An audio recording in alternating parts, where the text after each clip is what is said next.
Hello guys, welcome back. और आज हम अपनी आईआरओ आरओ सीरीज का जो 2010 का पेपर था वो करेंगे। इसमें जितने भी मैथ और रीजनिंग के क्वेश्चन है उन्हें हम सॉल्व करने की कोशिश करेंगे। चलिए स्टार्ट करते हैं।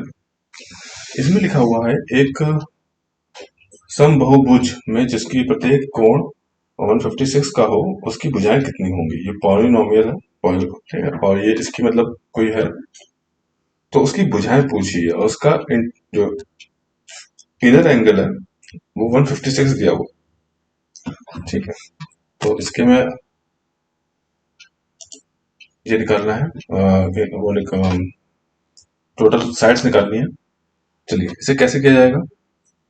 एक्चुअली इसका एक फॉर्मूला होता है n-2 180 माइनस n। ठीक है, n क्या होता है, नंबर ऑफ साइड्स होता है, और is equal to total inner angle. Inner angle क्या है, 156 दिया हुआ है। ठीक है, कोई भी मतलब मान लीजिए कोई भी है, मुझे नहीं पता, मान लीजिए कोई भी n साइड है, जैसे कोई भी साइड होती है, इसमें तो ऐसे साइड मान लीजिए इनर एंगल 156 है। ठीक है, अभी तो हमें साइड्स में पता ही नहीं कितनी है, साइड तो हमें निकालनी है इसमें। ठीक है, तो इसमें हम लोग इस फॉर्मूले को सॉल्व करते हैं। तो इसमें क्या करें, एन जो है एन को इधर ले जाते हैं, n-2 180 156 एन को इस साइड ले गए।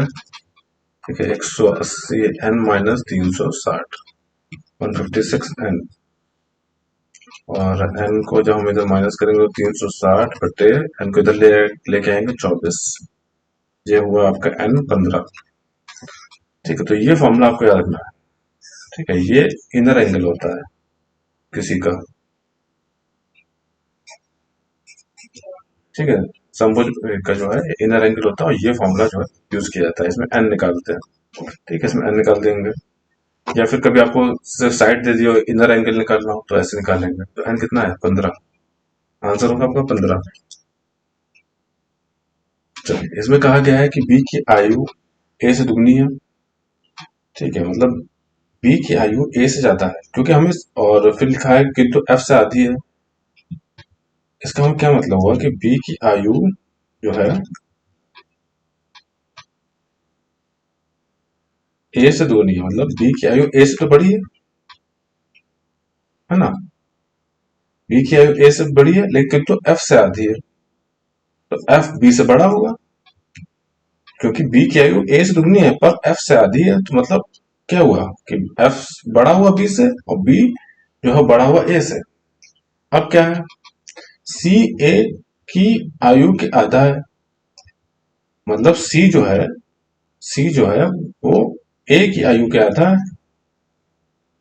तो मतलब ए बड़ा हुआ सी से, क्योंकि सी जो है ए की आयु का आधा है, किंतु डी से दुगना बड़ा है।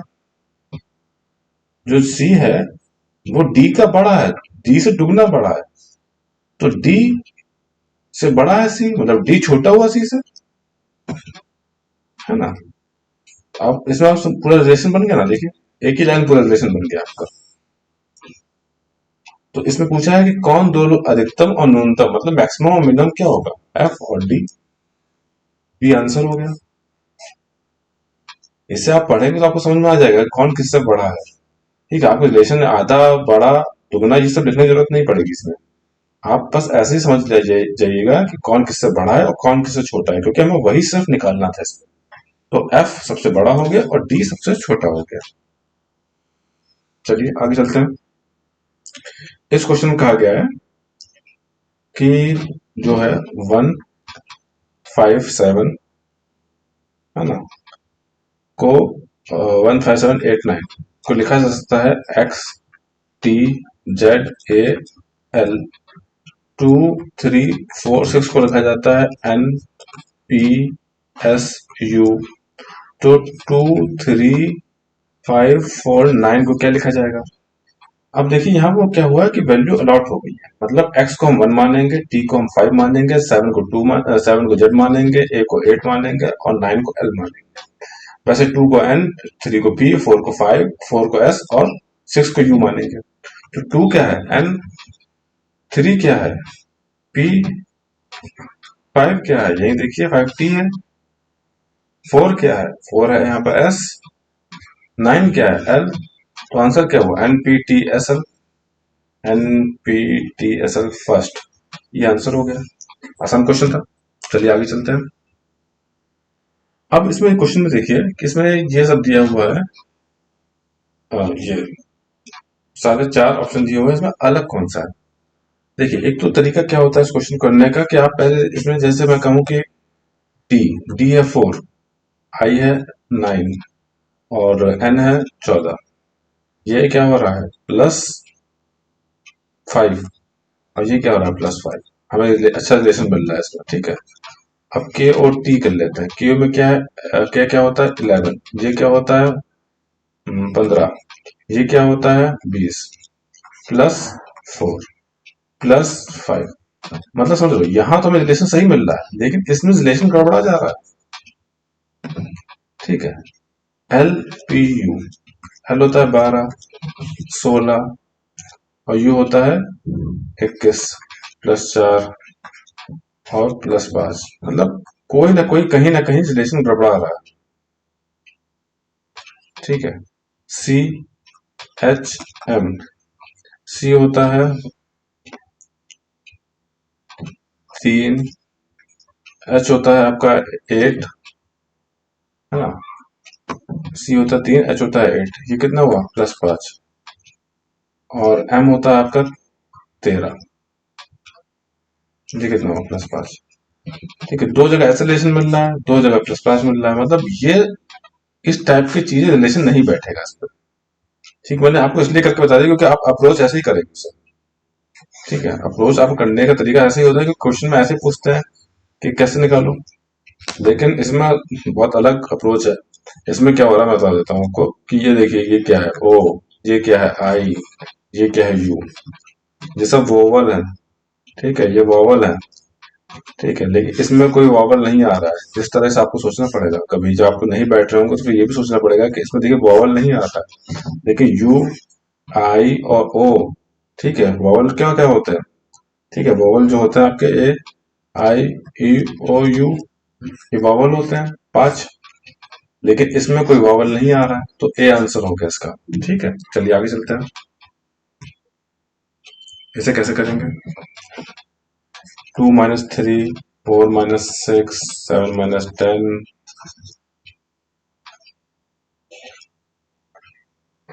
11 - 15, 16 - 21, है ना। और तो 22 माइनस क्या होगा, 2 - 3 1 आ रहा है, ठीक है। माइनस, अभी माइनस लिए हम भूल जाते हैं, इसमें सबसे 1 आ रहा है, ये 2 आएगा, ये 3 आएगा, ये 4 आएगा, ये 5 आएगा, तो ये 6 आना चाहिए। और यहाँ क्या होना चाहिए फिर, 28 होना चाहिए, तभी 6 आएगा। क्योंकि देखिए ना, 21 में 16 माइनस करा 5, 15 में 11 माइनस करा 4, 10 में 3 7 माइनस करा 3, 6 में 4 माइनस करा 2, 3 में 1 2 माइनस करा 1, 28 में 22 माइनस करा तभी अगला 6 आएगा, तो यहाँ 28 होना चाहिए। 28 आंसर आपका सही होगा, ठीक है, यहाँ 28 होना चाहिए। चलिए आगे चलते हैं। इसमें लिखा है कि ये फिगर है और इसमें हमें डॉक्टर, पिता एवं आदमी जो है इसमें इस फिगर के हिसाब से बने हुए हैं। तो डॉक्टर को हम कौन सा फिगर दें इसमें, डॉक्टर को इसमें हम लोग कौन सा फिगर दें। ठीक है, इसका ऑप्शन देखिए यहाँ दे है, अगले पेज पे इसका ऑप्शन है, ठीक है। वर्ग, वृत्त, आयत, ठीक है, और सर्कल, स्क्वायर और रेक्टेंगल में से हम डॉक्टर को कौन सा दें इसमें से। ठीक है, एक पिता को एक आदमी को होगा। अब ऐसे समझिए, आदमी डॉक्टर हो भी सकता है, नहीं भी हो सकता है, पिता हो भी सकता है, नहीं भी हो सकता है ना। अब आदमी की शादी नहीं होगी या बच्चा नहीं होगा तो पिता नहीं होगा, तो लेकिन कुछ तो आदमी पिता होंगे ही ना। और आदमी से पिता हो सकता है, तो पिता तो आदमी के अंदर ही आएगा, क्योंकि सिर्फ आदमी पिता हो सकता है। तो ये अगर आदमी है तो पिता जो है इसके अंदर आएगा, क्योंकि आदमी पिता बन सकता है। और ये खाली स्पेस है, मतलब ये जो पिता नहीं है और ये जो है पिता है, लेकिन वो आदमी ही होगा। अब डॉक्टर क्या है, कोई आदमी डॉक्टर होगा लेकिन जरूर थोड़ी ना आदमी डॉक्टर हो, औरत भी हो सकती है। और जो डॉक्टर है वो पिता भी हो सकता है ना। तो ये ऐसे बनेगा। इसका क्या मतलब है? जरूरी नहीं वो आदमी हो। अगर इसके अंदर है तो वो आदमी है, इसके बाहर है तो जरूरी नहीं आदमी ही डॉक्टर हो, औरत हो सकती है। और जो डॉक्टर है वो जरूरी नहीं कि पिता हो, वो इसके अंदर आएगा। ये देखिए जरिए खाली जैसे जो है। और जरूर ये भी हो सकता है कि जो वो डॉक्टर भी हो, पिता भी हो, आदमी हो, तो इसके अंदर भी आ जाएगा थोड़ा सा। समझ रहे हैं आप? तो आपको ऐसे देखना है कि कौन सा बड़ा है। आदमी इसके अंदर आएगा, पिता इसके अंदर आएगा, और डॉक्टर जो है औरत भी हो सकता है, आदमी हो सकता है। तो डॉक्टर को हम लोग ये वाला देंगे, रेक्टेंगल। ठीक है, आयात ये देंगे। ठीक है, ऐसे आप समझ गए होंगे आप इसे कैसे निकाला जाएगा। चलिए आगे चलते हैं हम लोग। अच्छा, इसमें क्या है कि इसका अगला मान बताना है, तो हम लोग लिख लेते हैं इसे। LPS। ए होगा 1, जी होगा 7, एल होगा आपका 12, पी होगा 16, एस होगा 19। तो क्या हो रहा है इसमें भाई? 6 प्लस हो रहा है ये, फिर ये जो आपका हो रहा है +5 हो रहा है, ये +4 हो रहा है, ये +3 हो रहा है, तो ये +2 होगा। यही सीरीज चल रही है। +2 होगा तो कितना होगा आपका 21। 21 होता है आपका यू, तो आंसर होगा आपका यू। ठीक है, चलिए आसान था। अब ये फैमिली रिलेशन आ गया। इसमें क्या कहा गया है? अरुण अरुण है कोई आदमी, वो कहता है ये लड़की मेरे माता के पौत्र की पत्नी है। अरुण का उस लड़की से क्या संबंध है? पहले तो यहाँ कोई लड़की है, ठीक है, और ये अरुण है। ठीक है, ये अरुण बैठे हुए हैं। इनका कहना है कि ये लड़की मेरी माता, मेरी माता मतलब अरुण की माता। एक सेकंड, तो हम अरुण को थोड़ा सा यहाँ ऊपर बना देते हैं। ये अरुण है, इनकी माता। ठीक है, ये लड़की मेरी माता, अरुण की माता के पौत्र की पत्नी। अरुण की माता के पौत्र मतलब क्या? अरुण का लड़का, अरुण की माता का लड़का तो अरुण खुद हुआ, और जो अरुण का लड़का होगा वो उनकी माता का पौत्र होगा। तो ये पौत्र होंगे। जो अरुण का लड़का होगा, इनका सन जो होगा वही तो इनकी माता का पौत्र होगा। और इनके पौत्र की पत्नी है, तो ये लड़की इनकी पत्नी है, इनके पौत्र की पत्नी। ठीक है, इनकी पत्नी है। ठीक है, वो लड़की जो है वो इसकी पत्नी है, वाइफ है। इनकी माँ अरुण, अरुण का लड़का, उनकी वाइफ। तो अरुण क्या लगे इनके? ससुर। अरुण क्या लगे इनके? Father in law. Father in law, ससुर लगे। ठीक है, क्योंकि इनके लड़के की वाइफ है वो। चलिए, ससुर इसका आंसर होगा। आगे चलते हैं। ये क्वेश्चन दिया गया है, इसमें लिखा गया है वह कौन सी संख्या है जिसमें 13 का भाग देने पर शेष 4 बचता है और 17 का भाग देने पर शेष 11 बचता है। तो देखिए, इस टाइप के जब भी आपको क्वेश्चन मिले तो आपको ऑप्शन सही करने में ज्यादा आसानी रहेगी। इसका कोई फॉर्मूला नहीं बनेगा आपका। ठीक है, आपको हर ऑप्शन उठा लेना है और उसे जो है एक एक करके 17 और 13 से डिवाइड करने की कोशिश करनी है। मान लीजिए 17 से डिवाइड हो गया तो एक बार 13 से डिवाइड कर दिया। मान लीजिए 17 से नहीं डिवाइड होगा तो नेक्स्ट ऑप्शन बढ़ जाना आपको। ठीक है, 17 से मान लीजिए डिवाइड हुआ और 11 नहीं मिला तो आपको नेक्स्ट ऑप्शन बढ़ जाना। ठीक है, फिर वैसे इसे ऑप्शन करने की कोशिश करनी है, क्योंकि इसमें आप ऑप्शन थ्रू जाएंगे ना तभी आपको जल्दी क्वेश्चन निकालने में आसानी रहेगी। तो मैं आपको इसका आंसर बता देता हूँ। जैसे आप बी को ट्राई करिए पहले। जब भी आप बी को 13 से डिवाइड करेंगे, ठीक है, आप बी को 13 से डिवाइड करेंगे तो आपका जो शेष है वो 4 ही बचेगा। और बी को ही मतलब 589 को जब हम 17 से डिवाइड करेंगे तो आपका जो शेष है वो 11 ही बचेगा। ठीक है, और समझ गए होंगे आप। जैसा मैं आपको दिखा देता हूँ, जैसे ये क्या हुआ, 13 4 होता है 52। 52 में से 58 गया, 13 4 52 होता है। 52 में से 58 गया तो बचा 69। 69 जाएगा 5 बार, 65। 65 5 बार जाएगा, 65 में से 69 गया तो रिमाइंडर आया 4, आगे रिमाइंडर 4। ठीक है, उसी तरह इसे डिवाइड करें तो 11 आएगा। तो इससे आपको मैं एक तरीका यही बता रहा हूँ कि आप ऑप्शन वाइज जाइए, तो ये क्वेश्चन आपको जल्दी सॉल्व हो जाएगा। चलिए आगे चलते हैं। ठीक है, इसमें कुछ गणना करके बताने का है नहीं मेरे पास, ठीक है, क्योंकि मैं इसमें ऐसे मुझे सॉल्व करके इसे बताना पड़ेगा। चलिए आगे चलते हैं। चलिए ये क्वेश्चन कैसे किया जाएगा। इसमें कहा गया है कि x की वैल्यू निकालनी है, x का क्या मान होगा। तो आपको ये तो समझ में आता होगा कि ये 180 होगा, स्ट्रेट लाइन एंगल 180 होता है।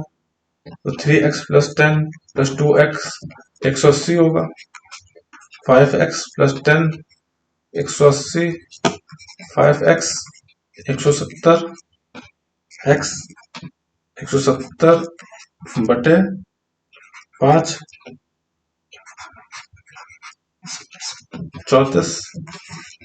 आंसर होगा आपका 34, x की वैल्यू आ गई 34। चलिए आगे चलते हैं। ठीक है, उसमें कहा गया है कि 425 रुपए 4 पुरुषों 5 महिलाओं और 6 बच्चों में बांटे जाते हैं, किस रेशियो में, 9 8 4 रेशियो में। तो पुरुष का हिस्सा क्या होगा। चलिए, तो हम लोग कहते हैं कि रेशियो क्या दिया हुआ है, 9 8 4। ठीक है, 9x 8x और 4x मान लेते हैं सर, ठीक है, रेशियो में। और ये 4 पुरुषों में 5 महिलाओं और 6 बच्चों बांटे जाते हैं। तो इस इक्वेशन क्या बनेगी, 9x into 4 plus 8x into 5 plus 4x 4x into 6, क्योंकि 6 बच्चे हैं, है ना। ये पुरुष, ये मैन है, ये वुमेन है और ये चाइल्ड है। ठीक है, 8x इंटू 5, 9x इंटू 4, 4 आदमी थे, 9x रेशियो था, इस वुमन का रेशियो 8x था, 5 औरतें थी, और चाइल्ड का रेशियो 4x था 6 थी। और ये टोटल किसके होगा, 425 रुपए। ठीक है, क्योंकि 4 5 और 6 इसी रेशियो में बांटे जाते हैं इन सबको। चलिए इसे सॉल्व करते हैं। ठीक है, तो इसमें x की वैल्यू हमें मिल जाएगी। ये क्या होगा आपका 36x प्लस ये हो गया 40x प्लस ये हो गया आपका 24x और 425।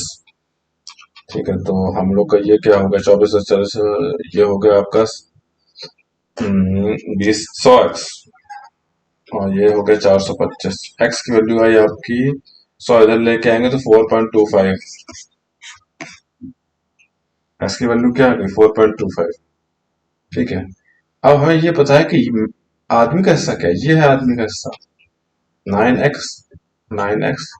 इंटू 4, यही तो आदमी का हिस्सा है। अब x की वैल्यू इसमें रख दीजिए, 9 इंटू 4.25 इंटू 4, इसे जब आप मल्टीप्लाई करेंगे तो आएगा 153। अगर आप 153 को 4 से डिवाइड कर देते हो, ये 153 टोटल हिस्सा आ गया, हमें एक पुरुष का हिस्सा निकालना है। तो जब हम 153 को 4 से डिवाइड कर दें तो आएगा आपका 38.25। 38.25 ये आंसर होगा। ठीक है, तो या तो आपको जहां 4 से मल्टीप्लाई ना करते सीधे 9x से कर देते, तो आपको यही आ जाता 38.25। ठीक है, ये टोटल हिस्सा है ना, तो 4 से डिवाइड भी करना पड़ेगा, तो आप 4 से सीधे मल्टीप्लाई ही ना करते तो 9x ही निकाल देते, तब भी आपका 38.25 आंसर आ जाता। आपको इक्वेशन समझ में आ गई होगी। चलिए अगला क्वेश्चन देखते हैं। ठीक है, ये हमारे 2010 के जो भी जितने भी क्वेश्चन रीजनिंग और मैथ के थे, ये सब हमने सॉल्व कर लिया है। ठीक है, चलिए मिलते हैं हम लोग नेक्स्ट लेक्चर में, तब तक के लिए थैंक यू।